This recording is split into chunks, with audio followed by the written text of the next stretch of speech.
আমার বাবা আমার স্বামীকে যৌতুক হিসাবে গরু কিনে দেন। সেই গরু বিক্রি করে আমার স্বামী আমার মহারণা পরিশোধ করেন। এটা জায়েজ হবে কিনা?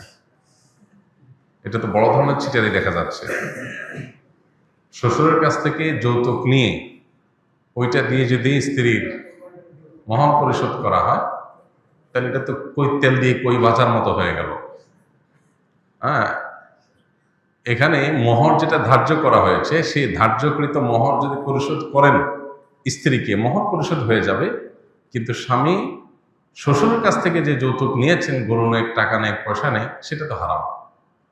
বিধায় স্ত্রীর মোহর পরিশোধ হয়ে গেলেও স্বামীর ওই শ্বশুরের কাছ থেকে নেওয়া যে যৌতুক, সেটা ঠিকই তাকে আদায় করতে হবে।